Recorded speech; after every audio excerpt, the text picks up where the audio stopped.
मथुरा के राजा महाराज कंस अपने कारागार में पधार रहे हैं। हे देवकी, मैं तुम्हारे आधे पुत्र का सर्वनाश कर दूंगा। हे देवकी, तुम चिंता क्यों कर रही हो?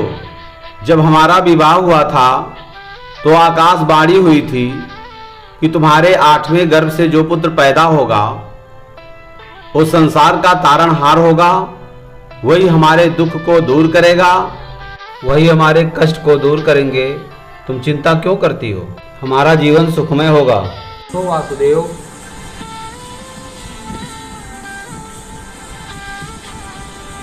हे वासुदेव, तुम्हारे 8वें पुत्र का जन्म हो चुका है और अपने पुत्र को उठाकर वहीं पर ले जाना है जहाँ पर मथुरा के नंद बाबा के यहाँ जहाँ उनकी पुत्री उत्पन्न हुई है, वहीं पर अपने पुत्र को रखकर और उनकी पुत्री को उठाकर तुम्हें वापस आ जाना है। जैसी आपकी आज्ञा हो भगवान, हमें स्वीकार है।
उठो यशोदा, उठो यशोदा, देखो कितना सुंदर लल्ला हुआ है। यशोदा देखो।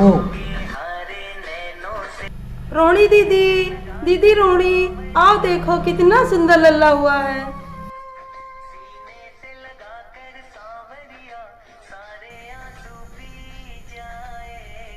क्या है यशोदा? अरे कितना सुंदर लल्ला है, बहुत ही अद्भुत लल्ला है, बहुत ही सुंदर लल्ला है। अरे यशोदा, मैं तो भाग खुल गए। अरे ये तो बहुत प्यारा बहुत बच्चा है। प्यारा लल्ला है। अरे ये तो बहुत प्यारा है। अरे बहुत सुंदर है ये। बहुत सुंदर लल्ला है।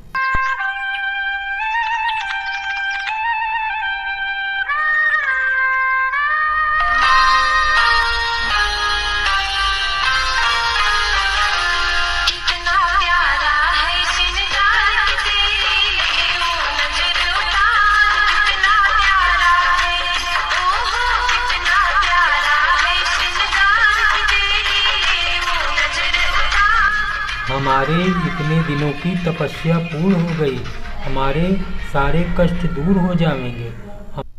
कितना सुंदर लल्ला है, बहुत ही सुंदर, बहुत ही प्यारा लल्ला है। ये लो तुम्हारा उपहार। अब श्री कृष्ण जी बाल स्वरूप में ही बहुत राक्षसों का वध किया।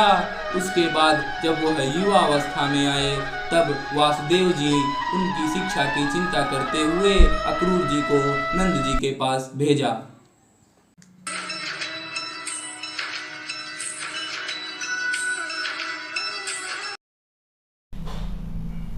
नंद जी की जय हो। विजयी भव। प्रणाम स्वीकार करें। की रहो। हे नंद जी, दोनों कुमारों को शिक्षा ग्रहण के लिए संदीपन मुनि के आश्रम में ले जाने के लिए आया हूँ, कृपया आज्ञा प्रदान करें। नहीं अक्रूर जी, नहीं। बलराम हमारे राजा हैं।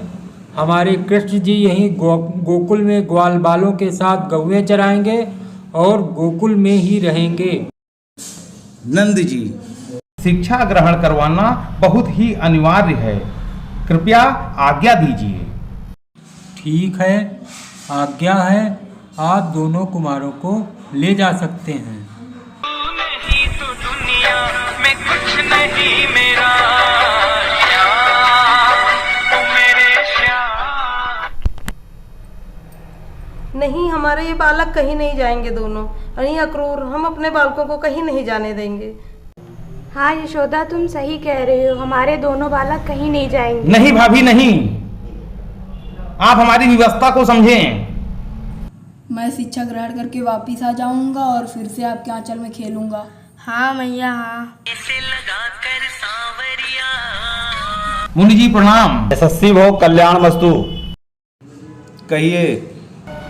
नंद जी और वसुदेव जी के पुत्र कृष्ण और बलराम को शिक्षा हेतु लाया हूँ। आप यहीं इंतजार करें, अभी गुरुजी से आदेश लेकर के आते हैं। गुरुजी को प्रणाम। आयुष्मान भव, विद्यावान भव। अक्रूर जी दो बालकों को शिक्षा ग्रहण हेतु लेकर के आए हैं। आपका आदेश हो तो दोनों बालकों और अक्रूर जी को लेकर के आए। प्रसन्नता की बात है, आप शीघ्रता से उनको लेकर के आए। दोनों बालकों को, कृष्ण और बलराम को आज्ञा हो गया है, आप अंदर लेकर के जाइए। जो आज्ञा। हे कृष्ण, हे बलराम, ये है संदीपन मुनि का आश्रम। यहीं पर तुम लोगों को शिक्षा ग्रहण करना है।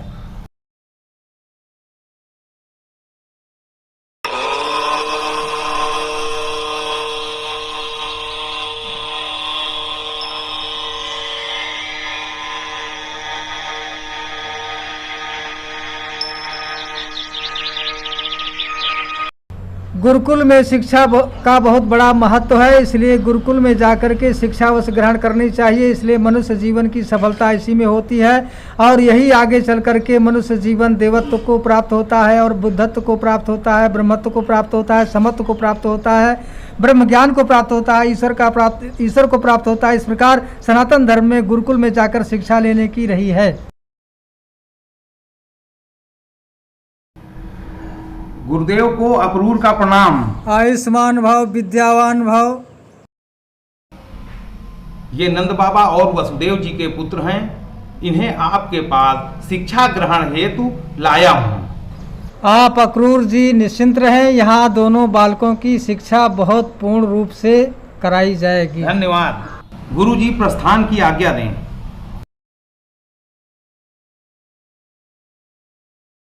हे मुनिवर, सुदामा नाम का एक विद्यार्थी है हमारे आश्रम में, उसको बुला करके आप ले आइए। आज्ञा गुरुदेव।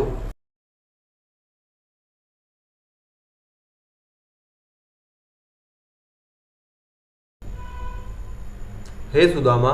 मुनिवर प्रणाम। आयुष्मान भव, गुरुदेव ने तुम्हें बुलाया है।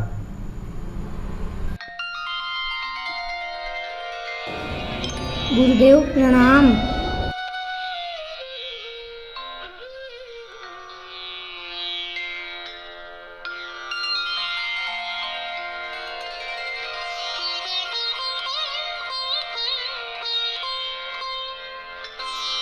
सुदामा, तुम्हारी कुटिया में कोई और है या तुम अकेले हो? हम अकेले हैं गुरुदेव। कृष्ण और बलराम आज से तुम्हारे साथ ही रहेंगे और इनकी शिक्षा दीक्षा भी तुम्हारे साथ ही होगी। जो आज्ञा गुरुदेव।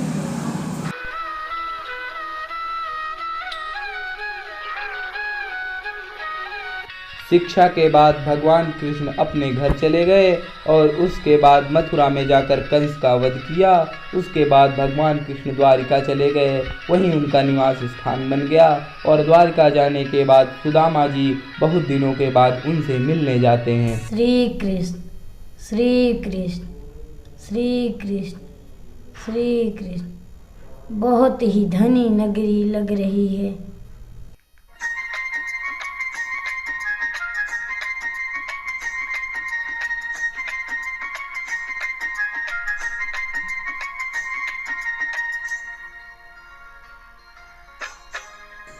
अरे भैया, मुझे श्री कृष्ण के वहाँ जाना है, वहाँ तक पहुँचा दो तो आपकी बड़ी कृपा होगी। कृष्ण? कौन कृष्ण? वही बैलगाड़ी वाला किसनवा ना? नहीं भैया, मुझे द्वारिकाधीश के घर जाना है। द्वारिकाधीश? द्वारिकाधीश से तुम्हें क्या काम? द्वारिकाधीश परम मित्र है मेरे। पागल लग रहा है द्वारिकाधीश।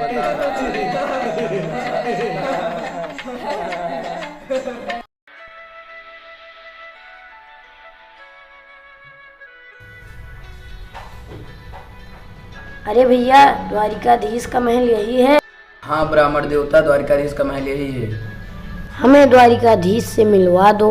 लगता है आपके साथ कोई अन्याय हुआ है, इसीलिए आप श्री कृष्ण से मिलना चाहते हैं।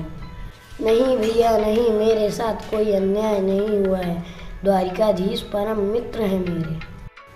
हमें तो विश्वास नहीं होता कि आप श्री कृष्ण के परम मित्र हैं, पर आपके इतना कहने पर मैं आपका संदेश द्वारिकाधीश तक पहुंचा देता हूं। कृपया करके आप प्रतीक्षा करें।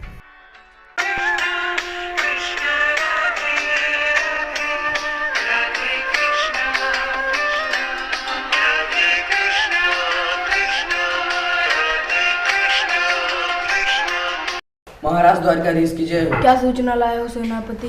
महाराज द्वार पर एक ब्राह्मण आया है। हे सेनापति, ब्राह्मण और ऋषियों को कृष्ण के दरबार में आज्ञा कब से लेना पड़ रहा है?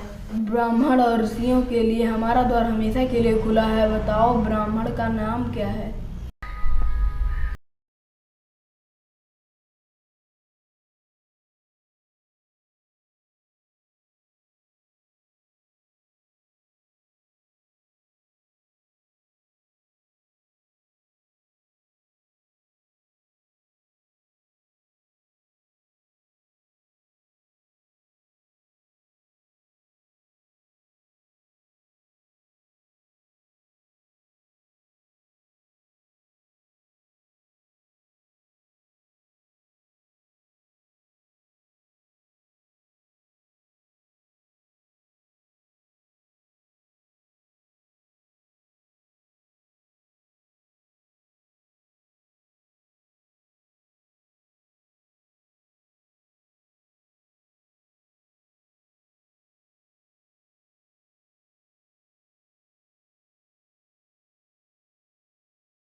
अरे कृष्ण, वही हमारा बाल सखा। हाँ दाऊ। लगता है कि द्वारिकाधीश बहुत बड़े राजा हैं। इन लोगों के सामने मेरा सम्मान कैसे करेंगे? मुझे यहाँ से लौट जाना चाहिए।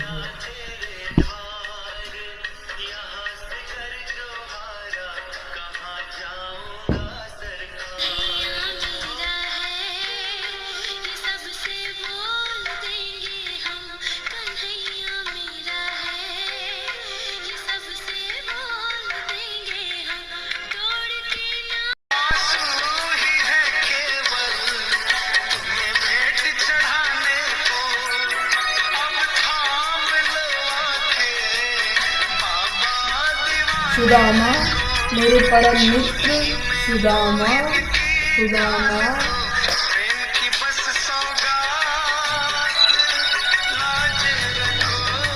सुदामा, सुदामा।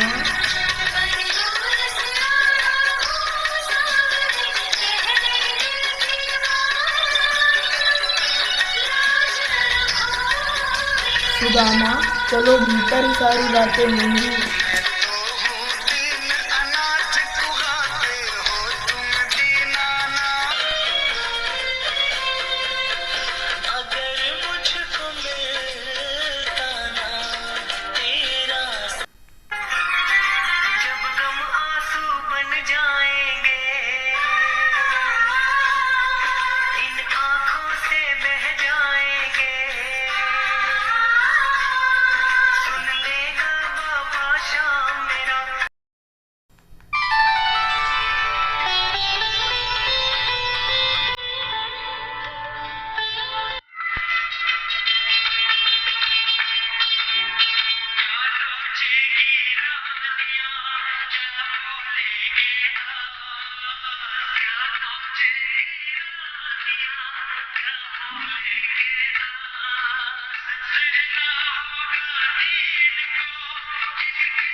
सुदामा, क्या छुपा रहे हो? जरूर भाभी ने मेरे लिए कुछ भेजा होगा। सुदामा, ये तो अमृत है, मैं इससे तुम्हें तीनों लोग दे सकता हूँ। प्रभु अकेले ही खा लेंगे क्या? मुझे भी दीजिए।